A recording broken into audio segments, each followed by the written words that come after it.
जय हिंद दोस्तों, आप सभी का स्वागत है आपके अपने सैनिक वेलफेयर यूट्यूब चैनल में। दोस्तों, लाखों केंद्रीय कर्मचारियों के लिए, पेंशन भोगियों के लिए एक बहुत ही महत्वपूर्ण खबर 15 दिसंबर को लोकसभा से निकल कर आई है।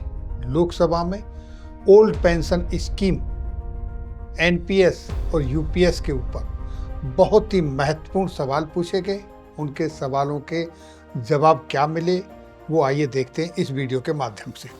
तो देखिए दोस्तों, जैसा कि आप यहाँ देख पा रहे हैं, ये आपके सामने मंडे 15 दिसंबर 2025 को लोकसभा में एक क्वेश्चन पूछा गया था। Question number 2308 2308 implementation of old pension scheme के ऊपर।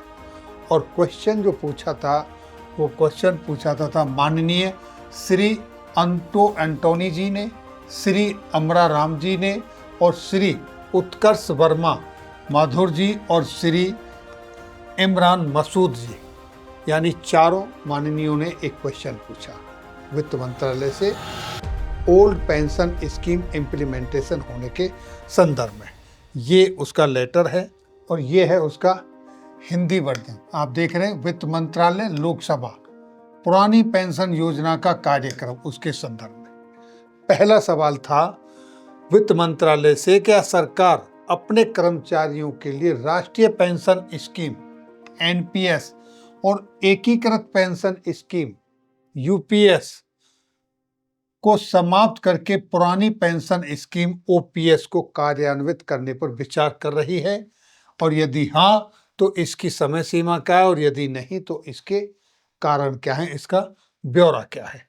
पहला सवाल इस तरीके से। दूसरा सवाल पूछा, क्या कई राज्यों ने अपने कर्मचारियों के लिए जो ओपीएस ओल्ड पेंशन स्कीम को लागू किया है, यदि हाँ तो केंद्र के पास जमा की गई निधि को राज्य सरकारों को वापस करने की प्रक्रिया क्या है। क्योंकि ओपीएस बंद हो चुकी थी, एनपीएस लागू हो गई थी, तो वहां पर पैसे जमा हो गए, गवर्नमेंट का कंट्रीब्यूशन भी और कर्मचारियों का कंट्रीब्यूशन भी। तो क्या उसके पैसे को वापस करने की प्रक्रिया के बारे में पूछा है, और जिन राज्यों में ओपीएस लागू है उनके जमा की गई धनराशि का स्टेट वाइज राज्यवार ब्यौरा क्या है, ये जानकारी मांगी। Question number 2। क्वेश्चन नंबर 3, क्या यूपीएस पेंशन प्रणाली में कोई विसंगतियां हैं, कुछ गड़बड़ी है, यदि हाँ तो इसके संबंधित ब्यौरा क्या है। चौथा सवाल, क्या यह सच है कि कर्मचारियों की सेवा के दौरान उनके वेतन से काटा गया अंशदान कंट्रीब्यूशन जो है सेवानिवृत्ति के समय वापस किया जाएगा, यदि हाँ तो तत्संबंधी ब्यौरा क्या है। ये महत्वपूर्ण 4 सवाल हैं जो वित्त मंत्रालय से पूछे गए हैं लोकसभा में। इनका जवाब दिया वित्त मंत्रालय में राज्य मंत्री श्री पंकज चौधरी जी ने, जो कि अभी अभी उत्तर प्रदेश के भारतीय जनता पार्टी के कार्यकारिणी अध्यक्ष नियुक्त हुए हैं। उन्होंने जो जवाब दिया वो किस तरीके से था, बहुत ही साधारण सिंपल सी भाषा में देखिए। केंद्र सरकार ओपीएस वापस लाएगी। वित्त मंत्रालय का जवाब बिल्कुल स्पष्ट है, केंद्र सरकार के कर्मचारियों जो एनपीएस या यूपीएस में आते हैं उनके लिए ओपीएस बहाल करने का कोई प्रस्ताव विचाराधीन नहीं है। बिल्कुल सीधे शब्दों में कह दिया कि ऐसा कोई भी योजना नहीं है कि ओपीएस वापस लाई जाए। अगला सवाल जो पूछा था, किन राज्यों में ओपीएस लागू हुई है, उनका एनपीएस का पैसा मिलेगा या नहीं, उसके संदर्भ में जिन राज्यों में ओपीएस लागू की गई है वो है राजस्थान, छत्तीसगढ़, झारखंड, पंजाब और हिमाचल प्रदेश।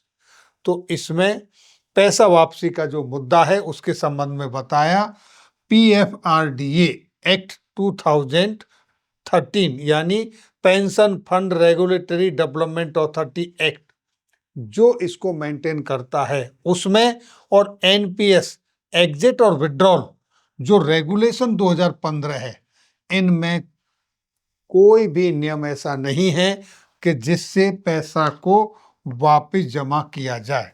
यानी कि सरकार का जो योगदान है वो कर्मचारी का जो योगदान है वो, और दोनों के ऊपर जो मुनाफा होता है वो, इसको वापस करने का सरकार के पास कोई भी नियमों के अनुसार कोई रास्ता नहीं है, जमा करने का कोई तरीका नहीं है, तो वापस करने का कोई सवाल ही नहीं उठता है। ऐसा सीधे शब्दों में यहाँ पर बताया गया है। अब देखिए नेक्स्ट क्वेश्चन, क्या यूपीएस पेंशन प्रणाली में कोई विसंगतियां हैं, और यदि हाँ तो उनका ब्यौरा क्या है। दूसरा, क्या यह सच है कि कर्मचारियों की सेवा के दौरान उनके वेतन से जो वेतन काटा गया है अंशदान के लिए, उन्हें सेवानिवृत्ति के टाइम पर वो वापस मिलेगा। यदि हाँ तो तत्संबंधी ब्यौरा क्या है। गै, घै और अड़े तीनों का आंसर एक ही साथ दिया है, जो कि इस तरीके से है। निधि निर्धारित पेंशन प्रणाली होने के कारण, यानी कि ये जो पेंशन प्रणाली है ये पेंशन प्रणाली फंड आधारित है और इसमें नियमित कंट्रीब्यूशन दिया जाता है, और वो कंट्रीब्यूशन निवेश से कॉर्पस बनता है और उसी के आधार पर आपको एश्योर्ड पे आउट दिया जाता है। अब यूपीएस में रिटायरमेंट पर लाभ क्या है, ये देखिए। आपको अगर आपने मिनिमम 25 साल की सेवा दी है तो आपको 50% आपकी बेसिक पे, जो लास्ट 12 महीने की बनती है, वो उसका 12 महीने का 50% आपको पे आउट के रूप में दिलेगा। और अगर आपकी सर्विस 25 से कम है और 10 से ज़्यादा है तो वो आपके उसी प्रोपोर्शनल में कम होती चली जाएगी। लेकिन न्यूनतम आपकी जो सर्विस है वो 10 साल होनी चाहिए, तब आपको मिनिमम पेंशन मिलेगी 10,000 पर मंथ। अब देखिए, फैमिली पेंशन पारिवारिक भुगतान 60%, अगर कर्मचारी के निधन के बाद कानूनी रूप से विवाहित पति या पत्नी, उसको 60% के हिसाब से पेंशन मिलेगी। अब नेक्स्ट देखिए, न्यूनतम भुगतान 10,000 प्रति माह, कम से कम 10 वर्ष की सेवा होने के बाद सुपरएनुएशन पे आता है तो उसको 10,000 रुपये प्रति माह के रूप में मिलती रहेगी। 10 माह का एश्योर्ड मिनिमम पे आउट, और इसके ऊपर महंगाई भत्ता जो इन्फ्लेशन होता है, यानी आपका चाहे 60% हो पेंशन फैमिली को, या 50% कितनी भी बनती हो वो पेंशन हो, या आपकी 10,000 मिनिमम न्यूनतम पेंशन हो, इसके ऊपर जैसा कि आप यहाँ देख रहे हैं एश्योर्ड पे आउट, फैमिली पे आउट और मिनिमम पे आउट, इन तीनों के ऊपर जो आपका डियरनेस रिलीफ होता है, महंगाई भत्ता मिलता है, अखिल भारतीय उपभोक्ता सूचकांक के आंकड़े के अनुसार जो सर्विंग पर्सनल को दिया जाता है वो भी आपको ऐड होके इसके ऊपर मिलेगा। नेक्स्ट, ग्रेजुएटी के अतिरिक्त लमसम अमाउंट भी मिलेगा रिटायरमेंट के टाइम पे। अब ये जो लमसम अमाउंट है ये क्या है, आपके हर पूर्ण 6 महीने की सेवा पर, यानी 6 महीने की पूरी सेवा होने पर आपको आपके मूल बेसिक पे, मूल वेतन और डीए का 1/10 के हिसाब से ये लमसम भुगतान आपको किया जाएगा, और इससे आपका जो एश्योर्ड पे आउट है उससे वो कम नहीं होगा, यानी इसका आपके उस पर कोई फर्क नहीं पड़ेगा। अब क्वेश्चन आता है कि योगदान वापस मिलेगा या नहीं। आप जो कंट्रीब्यूशन आपने दिया है वो आपको वापस मिलेगा या नहीं, जैसा कि ये लास्ट सवाल में पूछा गया था, वेतन जो काटा गया है सेवानिवृत्ति के समय पर वापस मिलेगा या नहीं। तो यहाँ पर देखिए दोस्तों, 60% निकासी का विकल्प है। आप 60% अपने कंट्रीब्यूशन की निकासी कर सकते हो, 60%, लेकिन इसमें निकासी के बाद आपकी जो पेंशन है वो कम हो जाएगी। आप निकासी तो कर सकते हो लेकिन वो पेंशन आपकी कम हो जाएगी। और ये जो निकासी है ये कौन कर सकता है, यूपीएस सब्सक्राइबर या उसका स्पाउस, दोनों में से कोई भी, और वो भी इंडिविजुअल कॉर्पस या बेंचमार्क कॉर्पस, दोनों में से जो कम होगा उसका 60% आप निकासी कर सकते हो।